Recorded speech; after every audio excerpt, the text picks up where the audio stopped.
everybody, and welcome to our very last vlog from Italy.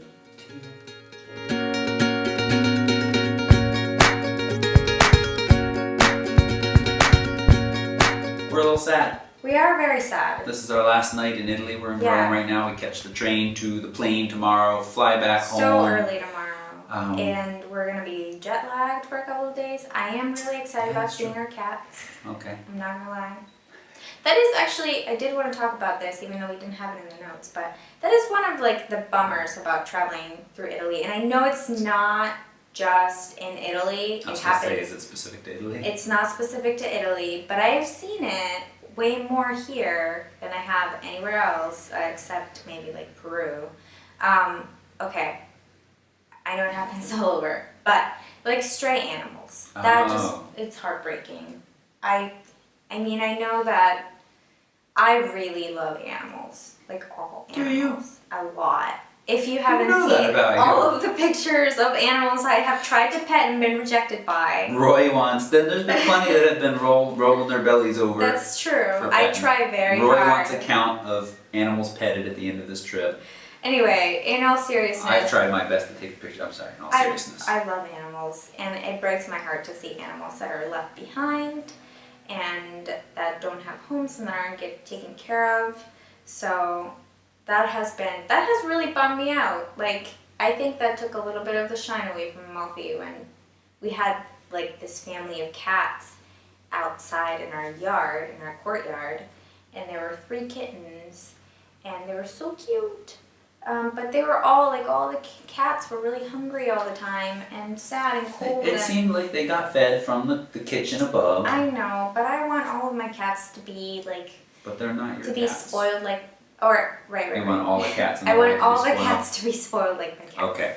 One of the things that we wanted was for this not to go on forever and ever. Right, and I'm doing it. So okay, let's move on. Let's move on and talk a little bit about experiential learning for a second. It's a fancy word for saying hands-on, getting your hands dirty. And there's that old Chinese proverb, say and I'll remember. Oh, gosh. Or teach a man to fish. No. Really? Well, yes. Well, I mean, that kind of applies. That was like, give a man a fish, he's full for the day. Teach a man to fish, and he'll be full for the rest of his life. Right. So you guys get it. We're talking about teaching them hands-on. Because you can watch YouTube videos about this. Works good. You can watch YouTube videos about fishing all day long. And don't get us wrong, you should keep watching those videos. We're not telling you to stop watching our YouTube videos. But what we're trying to say is that the experience on this trip, watching the other photographers, some who are beginners, some who are very capable, it's quite a range across this group. It's huge. Watching them shooting, and then not only the other instructors, but ourselves working with them and saying, you know what, if you recompose this composition, or in this place, try a vertical shot. And seeing their eyes light up as they get to see a new perspective, one they might not have tried, and get immediate feedback on what they're doing, there is no better way to learn. Yeah, absolutely. And it's just been an absolute blast working with folks. I'm learning as well. It's been wonderful using different cameras and like day in, day out, walking all day long. And as many of you know, I've been repeatedly saying too much gear. For those of you who want to do a lot of travel, DSLRs and their big heavy lenses are not always the best. Yeah. Not very often the best, but they do take nice pictures. We're going to talk a little bit about what we've been shooting with in just a minute, but just to wrap up, this trip has been fantastic. Ali and David of McKay Academy Photography have been fantastic. Just a lot of fun to work with, and we feel like it's a great relationship. And there'll be some more trips coming up. But remember, it just went up the other day, you can join us in Iceland. There is at least 1 spot, maybe 2 still available. David hasn't given me the updated numbers recently, so there are spots available, I'll say, and you can join me on that trip. And possibly more trips down the road as well, because as I said, this just feels like a really good relationship. Yeah. and we've just had a blast. A Not blast. only because we've been stuffing ourselves and photographing amazing scenery like the Amalfi Coast, which we'll But come back and talk to a little bit at because the end. we've been doing so in great company. Yes, and great company. Totally. Yep. So, let's talk briefly about our gear. Yes, briefly. That we've been shooting. So with. let me throw up this little chart that you've seen, because a lot of, questions about what have we been shooting with. So before that, Yes. you have your favorite lens has been the 24-105, the Sigma 24-105. Well, yes, that has been my favorite walk-around lens for this trip. Yeah. Because, and I was kind of poo-pooing it in the video back, saying f4 feels limited. I should say I was poo-pooing the lens. I was just saying f4 feels limiting in lower light situations. On the flip side, though, it offers a very nice range. It offers very good image stabilization, which I've really seen the results of from the handheld videos. Yeah. Those look gorgeous. And you can shoot at those lower shutter speeds if you're shooting static subjects just fine as well. So, now can I show my chart? Yeah. Okay. So this is a cool plugin from Jeffrey Friedman. Google Lightroom plugins, his website comes up first, I believe. And he just has bajillions of plugins. And this is one that you give it a group of pictures and it will spit out this nice little chart of the percentages of focal length for all of these different images.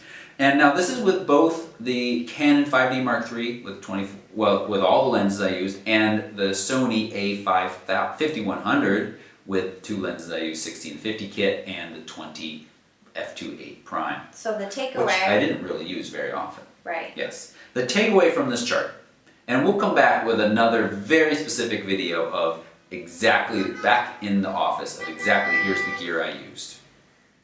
Those people want us to get moving with this video. I shot Wider focal lengths. a lot, and it makes me think that I might have been happier working with something like the 16-35 f4, the newest one, a little more often, and then maybe one prime. I don't see a lot of use at the longer focal lengths of the 24-105.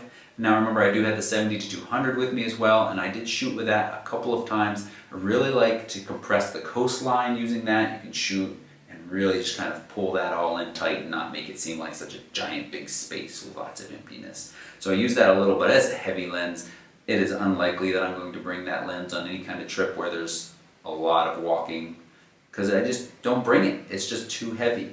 And I think the 70-200 f4 would be fine. With or without IS, I'm doing landscapes, when there's usually good light. And so the 70-200 f4 without IS, I think it weighs about half of what the 70-200 f2.8 IS does, provides the same image quality. Yes, I'm going to say that. I mean, there is difference, but not enough to really matter in these. Right. And then a nice prime. You know what I didn't bring that I forgot to bring that I wish I had?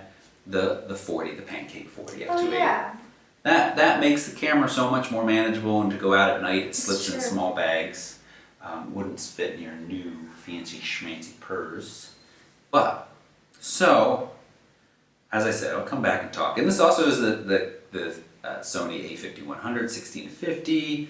I shot wider with that a lot. This is equivalent, so you have to multiply that 16 times the crop factor of 1.6, I believe, with the Sony. Too much talking. Okay. What Let's did move on. you spend this trip shooting with? And we didn't mention that actually we brought two 5D Mark IIIs, yours and mine. Yeah. I did mention briefly in another video that mine was fritzy. I think we should call it more than fritzy. Call it broken. It doesn't always turn on. It may or may not have something to do with that picture I posted on Instagram a few weeks ago where my camera was very wet and I said, oh, my camera's weather sealed. And Zach actually said, well, yeah, I don't think that lens is weather sealed. I don't know if that's the issue or not. It could be completely unrelated because it certainly worked fine for a full week after that. But it started to not close. turn on. Yeah. It's too We are close. suspicious. Yeah. It's out of warranty. So we'll see how this happens. We gotta go get some tiramisu, so let's We do. Let's move So on. tell us what you've been shooting with.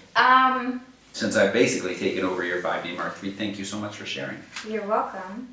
So that was actually a blessing in disguise because we took a road trip in January to California, and I brought my contacts, my medium format contacts 645, and I really wanted to use it a lot, but I felt like having my 5D was kind of a crutch, and I just keep using it just to like really make sure that I get that shot just in case the film doesn't come out. That is a lot of honking right there. That's the most honking I've ever That heard is in a a lot run. of honking. They usually Anyway. don't honk, they usually just No, they- weave. Yeah, they usually just cut you off without honking. Okay. Anyway, so you having my camera, my 5D, then, I felt like I pretty much just had the contacts to I shoot did say with. you could borrow it back anytime you I want. know, but it's not the same like just having, Anyway, I know. it was a good thing because I shot with my contact. Well, we will find You out know, it's right. if it's a good thing. You don't know.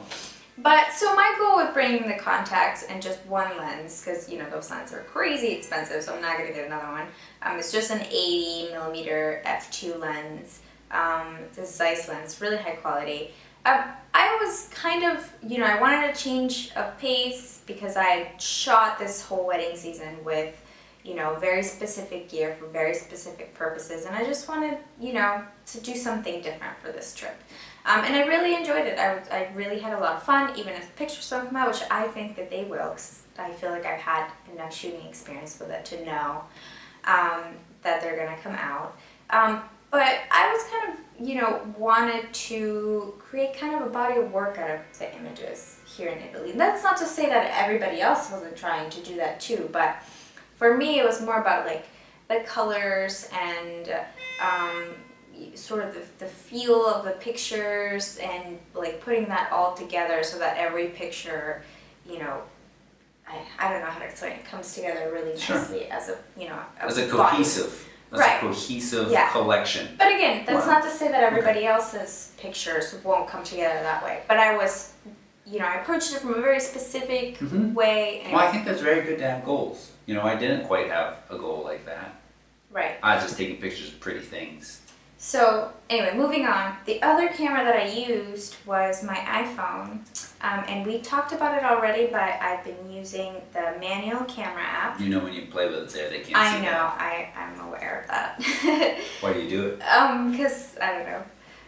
So the manual camera app, if you look it up on the App Store, on the Apple App Store, it is just manual, and you can control your shutter speed and your ISO, and it has taken that and then me just cleaning the lens of the iPhone, which can get really smudgy really easily, and I have been super happy with the results. I can control my exposure, make sure that all my highlights and my shadows are there, and then I bring it over to the Lightroom mobile app and tweak it until I'm happy with it, and then just post it onto Instagram. Nice. And I've really also been enjoying that a lot, and so that kind of fills a need, I think, for my wide angle, because that's really the only focal length where you can get that kind of resolution. What that is kind the? of What quality. is the? It's something really wide. I mean, you can zoom it in, but you start to lose a little bit of quality. Right. So anyway- it's a digital zoom. Right. Right. So what I'm gonna do, what I hope to do, on the plane ride, or when we're traveling back home tonight, or not tonight, but tomorrow, is like finish touching up a few of my favorite photos I took with my iPhone, and using the Artifact Uprising app, create a little flip book of the photos that I've taken on this trip, which I think is something that I probably wouldn't have done if I had only shot with my 5D Mark III, because then I would have shot a ton of pictures. I would have to upload them to my computer, then sort them, call them and sort them, and then edit them. And then for me, I'm just like so lazy, and it probably would be months, if ever, I got to doing that. So I'm kind of excited about putting the old book together, and I felt like it's been really easy and really enjoyable to use my iPhone. So my iPhone and my contacts, and that is all I've been using, and I've been really happy. And then I've been shooting some video too, to use as B-roll, and like not a ton, but I've enjoyed With using the Sony. the Sony, and using that 24-105, and the IS is really, Yeah. makes a huge difference. iPhone focal length is around 33 millimeters. Yeah. Okay, good. So, What else did we want to say? um, You already said you were looking forward to seeing your kitty cats. We didn't write that down, but we want to just repeat that. And I think that's it what for is now. that? What have we been shooting? Oh, okay. Right. And as again, we'll come back and talk a little bit about loving the trigger trap, love this Me Photo tripod that goes with us everywhere because it's so portable. The little Sony A5100's got some good things, got some bad things. I'll have a full review of that very soon. We've been having fun flipping that little LCD up and doing selfie pictures. Selfie. And we've had other people laughing at us. It's fun, but we don't look as silly as the people holding selfie sticks, I think, which they sell here. And here's a picture of me with somebody who sells the selfie sticks. So anyway. And we didn't talk about the Amalfi Coast and how, all of the places we've been have been very photogenic. The Amalfi Coast, I think, took it to the next level. Extraordinarily so. I mean, you just have these peaks and cliffs. You have these towns nestled in these little valleys, ravines. They're bigger towns than you might picture nestled into a ravine, but it's just quite amazing. Yeah. Dripping with history and antiquity. I feel like in and Jones when I say antiquity. And limoncello. Yeah. And gelato. And so much the blue-green water and the rocks right down to the water. Yeah, I mean, I feel like this is a place people have to go to. It should be. It should be on your list. Yeah, it's beautiful, and just the driving, getting there is a whole experience in and of itself. Did run the GoPro on a time lapse every second, so you'll get to see that. Maybe I might be able to throw in a clip now. I don't know. You can tell just how close cars drive, right next to each other. You have to just experience These it for bus yourself. drivers are like surgeons. They surgically. Unbelievable. Is that right? Surgically. And you've got insert themselves. And you've got little scooters passing you, and there's I don't know, 5 feet of room. Scooters. Yeah. Or as I like to say, Or it's like people with death wishes. Although we never saw any Is dead that ones. what you say? That's what I said in my head. It sounded good till it came out. Yeah. I don't know, they're crazy. How are they still alive? Yeah. With kids in the front. Yeah.